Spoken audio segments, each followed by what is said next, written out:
ဒါကတော့ April 22မှာအသစ်ရောက်ရှိလာတဲ့ update patch နှုတ်အသစ်ပဲဖြစ်ပါတယ်။ဒီ patch မှာဆိုရင်ဘက်ခန္ဓာ hero က6កောင်၊နက်ခန္ဓာ hero က9កောင်နဲ့ adjustment ပြန်လုပ်ခံထားတဲ့ hero က13កောင်ထိရှိပြီးတော့ update patch ကိုစာဖတ်မှပြင်းတဲ့သူတွေစာဖတ်ပြင်မဲ့လေတေချာနားမလည်သေးတဲ့သူတွေအတွက်ကျွန်တော်ကီတာဘူကဒီနေ့ဗီဒီယိုမှာအသေးသေးရှင်းပြပေးသွားပါမယ်။ update patch ဒီဆိုတာက run ဆော့တဲ့အခါမှာအရင်သိတာပါတယ်။ကိုကိုင်တဲ့ hero က damage မထွက်တာကိုက hero ရဲ့ adjustment တွေကိုမတည်သေးတာနဲ့လာရောင်းကြီးတွေဖြစ်စေမဲ့ hero တွေကိုမတည်သေးတဲ့အကြောင်းလေးပါပါတယ်။ဘက်ခန္ဓာ hero 6កောင်တွေကနံပါတ်1 Dero ကိုလက်ရှိမှာပတ်ပေးထားပါတယ်။ effect အနေနဲ့က Dero ကသူ့ရဲ့ level ကိုလိုက်ပြီးတော့ second အလိုက်200%ကနေပြီးတော့900%ထိတိုးပေးတဲ့ effect ကိုထည့်ပေးထားပါတယ်။ target strike damage ကိုတော့ physical attack 160ကနေပြီးတော့150 to 180အထိတိုးပေးထားပါတယ်။ HP ရဲ့ regen effect ကိုတော့ပုံမှန်အတိုင်းဆိုရင်20ရှိရာကနေပြီးတော့ထပ်တိုးရတဲ့ max HP ရဲ့ percentage 8% ကနေပြီးတော့7% to 10% ထိတိုးပေးထားပါတယ်။နားလည်အောင်ပြောရမယ်ဆိုရင်သွေးပြန်လေရတဲ့နှုန်းကအရင်ကထပ်ပိုပြီးတိုးရတယ်လို့သိထားရပါပြီ။ Dero skill 1ရဲ့ cooldown ကိုတော့9 second ကနေပြီးတော့6 second to 4 second အထိကိုရှော့ချပေးထားပါတယ်။ base damage ကိုတော့200 to 450ကနေပြီးတော့240 to 520အထိကို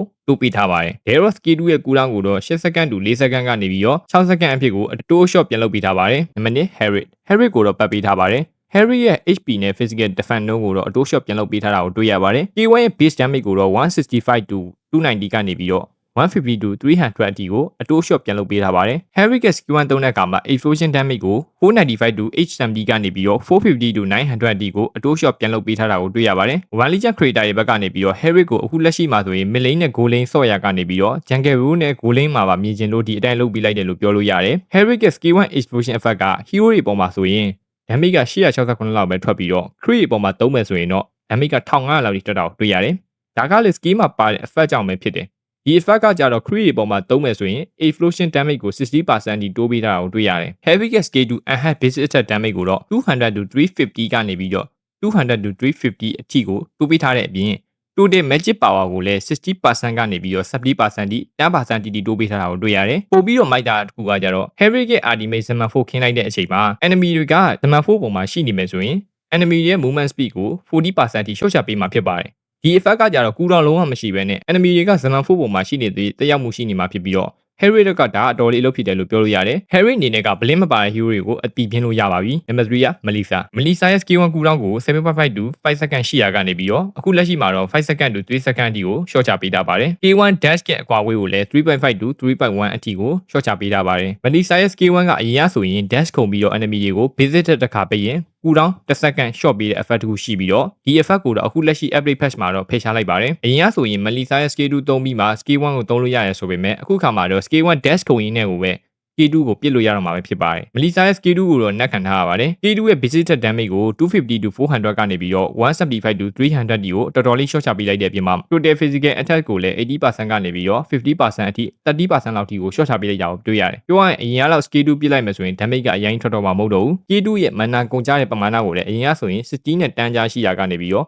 level အားလုံးစာအတွက်အခုလက်ရှိမှာတော့90တစ်ဖြစ်တပြေးညီတက်မှတ်ပေးလိုက်ရအောင်တွေ့ရတယ်။ဒါကတော့ Melissa တဲ့လုံးဝကောင်းတဲ့လက္ခဏာမျိုးတော့မဟုတ်ဘူး။ဘာလို့လဲဆိုတော့ Melissa ရဲ့ skill 2သုံးမယ်ဆိုရင်အရင်ကထပ်ပို့ပြီးတော့ mana ပိုကုန်တော့မှာဖြစ်လို့ပါ။ ultimate ကိုတော့ပတ်ပေးထားပါတယ်။ Melissa က ultimate ဖွင့်လိုက်မယ်ဆိုရင် effect အနေနဲ့ကရှီးနေငယ်ရရှိမှာဖြစ်ပါတယ်။ရှီးရဲ့ပမာဏကကြတော့300ကနေပြီးတော့700ထိရရှိမှာဖြစ်ပြီးတော့အပိုတစ်စောင်းအနေနဲ့ physical damage ကို200%အထိကိုပိုတိုးရရှိမှာဖြစ်ပါတယ်။ ultimate သုံးတဲ့အခါမှာ mana cost အနေနဲ့ကအရင်ကဆိုရင်130နဲ့150ကျရှိရာကနေပြီးတော့အခုလက်ရှိမှာတော့ level အားလုံးစာအတွက်120အထိကိုရှော့ချပေးရတာကိုတွေ့ရပါတယ်။ 11 skill 1 swallow fast ပစ်လိုက်မယ်ဆိုရင် enemy ကိုထိသွားရင်ထွက်လာတဲ့ damage ကို60 to 120ရှိရာကနေပြီးတော့120 to 220အထိကိုတိုးပေးထားတာကိုတွေ့ရတယ်။နောက်ပြီးတော့ total physical attack ကိုလည်း65% ကနေပြီးတော့40% အထိကိုရှော့ချပေးရတာကိုတွေ့ရတယ်။11အနေနဲ့ early ဘက်မှာ minion တွေကိုရှင်းတဲ့နေရာမှာပို့ပြီးတော့မြင်မဲ့ဆန်ရှင်းလို့ရနိုင်တယ်။ခြုံပြီးတော့ပြောရရင်11ရဲ့ skill 1ကအရင်ရတက်ပို့ပြီးတော့ damage ထွက်လာတယ်လို့သိထားရင်ရပြီ။11ရဲ့ skill 2 mana ကုန်ကြစိတ်ကိုတော့တော်တော်လေးနှက်ပေးထားတာကိုတွေ့ရတယ်။အရင်ကဆိုရင် mana cost က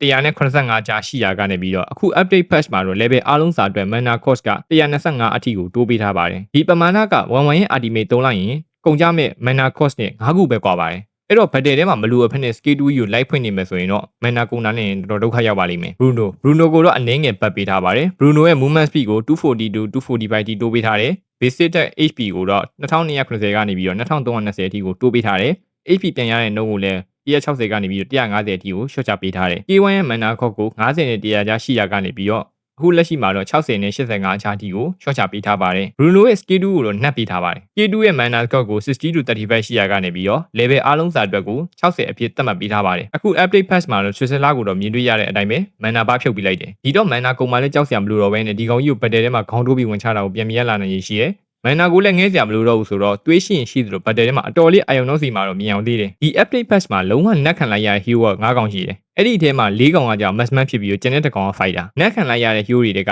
ဟန်နပ်ပြီးနက်တန်ကရီနဲ့ကလောက်တို့ကိုနက်လိုက်တာဆိုပေမဲ့အဓိကသူတို့ရဲ့မန်နာကုန်ကြတဲ့နှုန်းကိုတိုးလိုက်တာတခုပဲအဲ့တော့ဘာမှပြောပြစရာလည်းမရှိဘူးကလောက်ကိုတော့မန်နာဘာပြန်တက်ပေးလိုက်တယ်နောက်ပြီးတော့ Cloud က Blessing Jewel ရဲ့ base damage ကို140 to 190ကနေပြီးတော့120 to 180အထိကို short ချပေးလိုက်တယ်ကျန်တာကတော့အတူတူပဲ mana cost ကုန်ကြတဲ့နှုန်းကိုပို့ပြီးတော့တိုးပေးထားတယ်ဒီလောက်ပါပဲနောက်ထပ်နက်ခံရတဲ့ hero ကတော့ဆိုတာပဲဆိုတာရဲ့တန်တာဖောင်ရဲ့ skill 2ရဲ့ base damage နဲ့ extra damage နှစ်ခုစလုံးကိုနှက်ပေးထားတယ် base damage ကို140 to 200ကနေပြီးတော့120 to 180အထိ short ချပေးထားရပြီး total physical attack ရဲ့ percentage ကိုလည်း 55% ကနေပြီးတော့ 45% အထိ10% short ချပေးထားတယ်။နောက်ပြီးတော့ extra damage ကိုလည်း140 to 200ကနေပြီးတော့120 to 180အထိ short ချပေးထားတဲ့ပြင်တန်တာဖောင်ပြောင်းတဲ့အခါမှာ total HP ရဲ့ percentage ကိုလည်း8% ကနေပြီးတော့6% အထိကိုလုံးဝ short ချပေးထားတယ်။သူရာရဲ့ skill 3တန်တာဖောင်ရဲ့ cooldown ကိုလည်းအရင်က24စက္ကန့်နဲ့16စက္ကန့်ကြားကနေပြီးတော့အခုလက်ရှိမှာတော့32စက္ကန့်နဲ့24စက္ကန့်အထိကိုတိုးပေးထားတာကိုတွေ့ရတယ်။ကြံနေတဲ့ adjustment hero 73ကောင်ကြောင်းကိုမပြောခင်မှာကျွန်တော်အနေနဲ့ပြောပြကြရတဲ့တခုရှိတယ်။ဒါကြောင့်ခဏလောက်အချိန်ပေးဖို့တောင်းဆိုချင်ပါတယ်။ဒီနေ့ဗီဒီယိုကိုဖြစ်မြောက်အောင်ကူညီပေးထားတာကတော့ကျွန်တော်ကိုယ်တိုင်ပါပဲ။အခုချိန်မှာကျွန်တော်စီကိုဆက်သွယ်လာတဲ့လောင်းကစားကြော်ညာရရှိရဆိုပေမဲ့ကျွန်တော်ဘက်ကနေလုံးဝလက်ခံဖို့စီစဉ်မရှိပါဘူး။နောက်လည်းလက်ခံမှာမဟုတ်ပါဘူး။ဟုတ်တယ်ကျွန်တော်အနေနဲ့ဒီလောကမှာရေရှည်ရက်တည်နိုင်ဖို့တက်ဆိုရင် income ရှိဖို့လိုတယ်။အဲ့ဒါကြောင့်ကျွန်တော်စီမှာ gain နဲ့ပတ်သက်တဲ့ product တွေရောင်းတယ်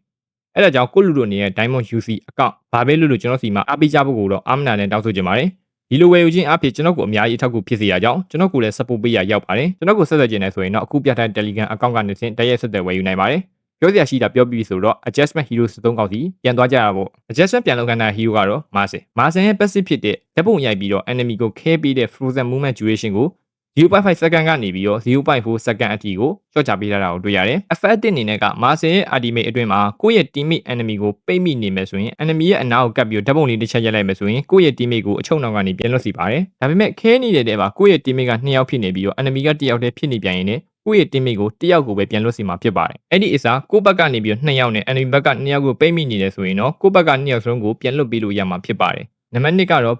Brody ရဲ့ skill 1 base damage ကို150 to 550ဒီကနေပြီးတော့200 to 500 အထိကိုအတိုး shot ပြန်လုပ်ပေးထားပါတယ်။ Brody အနေနဲ့ကအားလီပိုင်းမှာတော်တော်လေး damage ထွက်လာမယ်လို့ပြောလို့ရတယ်။ Brody ကအရင်ကဆိုရင်သူ့ရဲ့ stat တွေအတူတူရှိနေရင်တော့ skill 1ကိုနောက်ဆုံးမှထိတဲ့သူကိုပို့ပြီးတော့ damage ပို့ထွက်စေတယ်။အခုခါမှာတော့သူ့ရဲ့ damage ကအတူတူပဲရရှိတော့မှာဖြစ်ပါတယ်။ effect အနေနဲ့ Brody က step ပိုများလေသူ့ရဲ့ damage ကပိုပြီးတိုးလာတော့မှာဖြစ်ပါတယ်။ Brody ရဲ့ skill 2ကိုတော့ mana ကုန်ကျစရိတ်ကို75 to 100ကနေပြီးတော့ level အားလုံးစာအတွက်90အထိကိုအတိုး shot ပြန်လုပ်ပေးထားပါတယ်။ Brody ultimate ရဲ့ base damage ကိုတော့300 to 540ကနေပြီးတော့260 to 540အထိကိုအားလီပိုင်းမှာ damage အထွက်နည်းအောင်လို့ shot ချပေးထားပါတယ်။အားလီပိုင်းအနေငယ်အခက်အခဲရှိတယ်ဆိုပေမဲ့လေကင်းထွက်လာမဲ့ damage ကတော့အတူတူပါပဲ။ Brody ရဲ့ stat တစ်ခုစီရဲ့ hit damage ကို136 to 232ကနေပြီးတော့94 to 232အထိအားလီ damage က shot ချပေးထားပေမဲ့ target slot AP ကိုတော့ 4% to 6% ကနေပြီးတော့4% to 10% အထိကို400ခိုင်နှုန်းအထိတိုးပေးထားတာကိုတွေ့ရပါတယ်။နောက်ထပ် hero တစ်ကောင်ကတော့ Ewe အရင်ကဆိုရင် Ewe ရဲ့ skill 1 cooldown ကို level အားလုံးစာအတွက်10စက္ကန့်အဖြစ်ရှိနေပေမဲ့လည်းအခု update patch မှာတော့10စက္ကန့်ကနေပြီးတော့9စက္ကန့်ကြားအထိကို short ချပေးထားတာကိုတွေ့ရတယ်။နောက်ထပ် hero တစ်ကောင်ကတော့ Easier ကိုတော့ skill 1 base damage ကိုတော့50 to 250ကနေပြီးတော့အားလီပိုင်း damage 50တိုးပြီးတော့100 to 250အထိကိုတိုးပေးထားပါတယ်။ပြောရရင် Easier ကအားလီပိုင်းမှာပို့ပြီးတော့ damage ထွက်လာလိမ့်မယ်။ skill 2ရဲ့ ultimate ကိုတော့ mana cost တွေကိုအတီးတီးအတိုး shot ပြန်လုပ်ပေးထားတာကိုတွေ့ရပါတယ်။နောက်ထပ် hero တစ်ကောင်ကတော့ Patrick ပါ။ Patrick ကိုတော့အနည်းငယ်လေးပတ်ပေးထားတယ်။သူ့ရဲ့ passive ဖြစ်တဲ့ 100% life steal ကို spare pan နဲ့ညီမျှအောင်လုပ်ပေးထားတယ်။ဘရိုတို့နားလည်အောင်ပြောရရင်ဗျာ Patrick ကို spare pan ရစေတဲ့ fighter ability တွေ equipment တွေနဲ့တွဲဆော့ခဲ့ရင် Patrick ကတွေးမဲ့တရားတက်လာဖို့ရှိတယ်။နောက်တစ်ခုရှိရက Patrick ရဲ့ ultimate သုံးလိုက်မယ်ဆိုရင်တွေးပြန်ရတဲ့ spare pan ratio ကိုအရင်50ရှိရာကနေပြီးတော့အခုမှတော့100အဖြစ်ကိုတိုးပေးထားတာကိုတွေ့ရတယ်။ပြောရရင် battery က ultimate 4ခုစလုံးရှိတဲ့ hero ဖြစ်တဲ့အတွက်ဘယ်ဟာကိုပဲတုံးတွေးရှယ်တက်စီတော့မှာဖြစ်ပါတယ်။ကြံနေတဲ့ adjustment hero တွေကိုပြန်ကြည့်လိုက်ရင်လည်းအားလုံးက mana နဲ့ attribute adjustment တွေပြန်လုပ်ပေးထားတာဆိုတော့အရင်ရေးမပါတဲ့အတွက်ကြောင့်ကျွန်တော်အနေနဲ့ကဘာမှမပြောတော့ဘူး။အခုလက်ရှိမှာနက်ခံထားတဲ့ hero တိုင်းကလည်းသုံးစားလို့မရတော့လောက်တဲ့အထိနက်ခံလိုက်ရတာမျိုးလည်းမဟုတ်ဘူး။ mana အောက်လောက်အောင်ထိလည်းမဟုတ်ဘူး။ mana cost လောက်ကိုပဲအဓိကထားနှက်ထားဆိုတော့အခက်ခဲဆိုလို့ mana ခဏပြန်ဖြည့်ရလာတော့ပဲရှိမယ်။ ဘက်မှာတော့ဆော့လို့ရပါသေးတယ်။ဗီဒီယိုကလည်းရှည်နေပြီဆိုတော့ဒီနေ့ဗီဒီယိုကိုတော့ဒီလောက်နဲ့ပဲအဆုံးသတ်ချင်ပါတယ်။ ကိုလူတို့အနေနဲ့ကတိကျနာမေးမြန်းနေတာရှိရင်ဆိုရင်တော့ဒီဗီဒီယိုရဲ့ comment အောက်မှာမှန်သွားပြီးတော့မေးမြန်းနိုင်ပါတယ်ကျွန်တော်အားလုံးကိုပြန်ပြီးတော့ဖြေချပေးပါမယ်နောက်ဗီဒီယိုမှာတော့ဘယ်လို content မျိုးဖန်တီးစေချင်လဲဆိုတာကိုကျွန်တော်ကိုပြောပြခဲ့ကြပါအောင်ကြည့်တာပို့ပါနောက်ဗီဒီယိုမှာပြန်တွေ့ကြပါပေါ့